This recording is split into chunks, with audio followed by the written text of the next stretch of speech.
taking apart this SI drive on a 2008 Subaru 3.0R. So, took everything apart, as you can see here. Was trying to figure out what was making my SI drive not working. This is the actual SI part.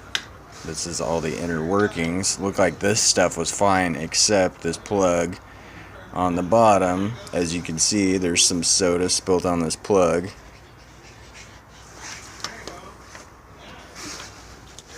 And here's the buttons that fit over this, which fit into that. So, anyway, let me go show you what it looks like.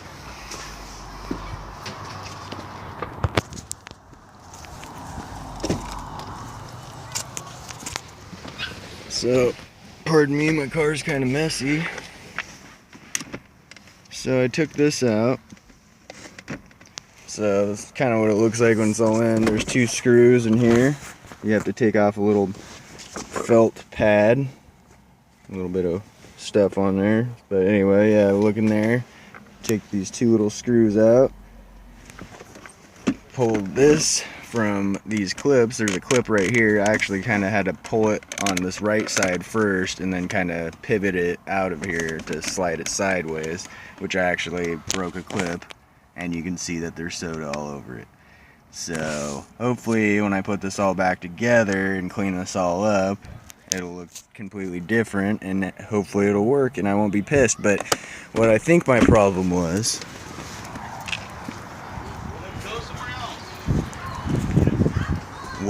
this little switch. So these two little guys right here fit inside of these little holes right. Let me show you with this screwdriver. So you see these two little circles right here, one right there and one right there. Those little things fit in there like little pins. They're little push pin type things. They don't snap into place, they just sit and rest in there. So I gotta clean these off because they're all sticky, and it made my SI drive think that it was stuck in the S position, the sport mode, not SI mode. So for some reason it's not switching over, and I'm pretty sure that's the reason why, is because these two little screws are all gunked up. One was sticking really bad and wouldn't disengage the S mode. So let me clean this up and I'll post anything back once I get it all set up. I also sprayed this whole thing out with water since this is all mechanical. There's no electrical pieces in this actual part right here because I took out all of that right here. So I dried these out with a hair dryer after I sprayed some. I used some alcohol wipes and some, actually this lighter fluid, which I don't know if it was a good idea, but I was thinking since it evaporated quickly, but I don't know if it left any residue, and I'm actually not sure if that plug is the reason why it wasn't working. I had a feeling it was these pins sticking on, where the hell it is, that switch. Oh, switch is right here. So, I thought it was sticking on one of these little holes right here.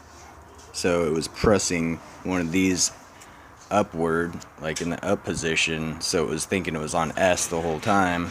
So I'm going to start putting things back together. I'm going to clean out the plug on the inside of my car just to be sure, and then I'm going to put it back together. So hopefully after all that, and I have this mess cleaned up, I will show you if it works or not.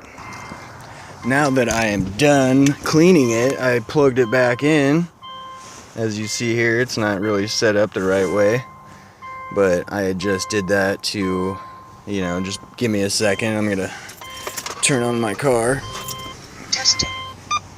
System ready. And then show you that it works. So right now, give me that fucking screen. Get back, dog. Here's my pug. Get back. Alright, switch this over to that, and now I will show you that it works. There's S, and then there's SI, and then back to S. Oh, what the fuck do you know? It works. Awesome. So I figured out, I'm not sure that it's the plug, which is that. I did clean both of those out too because there was some soda spilled on it. But I'm pretty sure it was the buttons that turn inside of here. It's not electric. There's electrical inside this part, but you take that part off, and on the inside there's two little press buttons that are part of the just the inner workings of this plastic. And when you take it all off, it's like a chipboard, which you can kind of see the green clipboard or chip board, like motherboard type chip in there. And then you can see the once you take it all off, like I did earlier, you can see those two buttons that I cleaned out, and I'm pretty sure that's what was making it stick. So now I just got to set this all up, which I will probably not show you how to do all that, but it is probably going to be a pain in the ass, so I will let you know how it turns out.